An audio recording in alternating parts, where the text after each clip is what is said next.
तर आज या ठिकाणी औसा पंचायत समिती येथे बऱ्याच दिवसापासून आमच्या ग्रामसेवक संवर्गाची मागणी होती शासनाकडे की ग्रामसेवक आणि ग्रामविकास अधिकारी हे दोन्ही पद रद्द करून एकच पदाची निर्मिती करावी। त्याप्रमाणे आजच्या मंत्रिमंडळाच्या बैठकीमध्ये महाराष्ट्र शासनाकडून एकच पदाला मान्यता शासनाने दिलेली आहे। त्यामुळे आम्ही सर्वजण आज आनंदोत्सव साजरा करत आहोत। आज मंत्रिमंडळाच्या बैठकीमध्ये शासनाने आमच्या या मागणीला मान्यता दिल्यामुळे महाराष्ट्र शासनाचे आदरणीय मुख्यमंत्री, आदरणीय उपमुख्यमंत्री, त्याचबरोबर राज्याचे ग्रामविकास मंत्री व या कामासाठी ज्या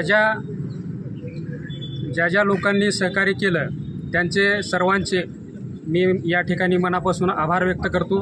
त्याचबरोबर आमच्या राज्य संघटनेचे अध्यक्ष संजयजी निकम, त्याचबरोबर सचिव यांनी या कामासाठी अहोरात्र मेहनत घेतली आणि त्या मेहनतीचे फळ आज आम्ही या ठिकाणी चाकतोय। त्याबद्दल सर्वांचेच आभार या ठिकाणी मी व्यक्त करतो। ग्रामसेवक युनियनचा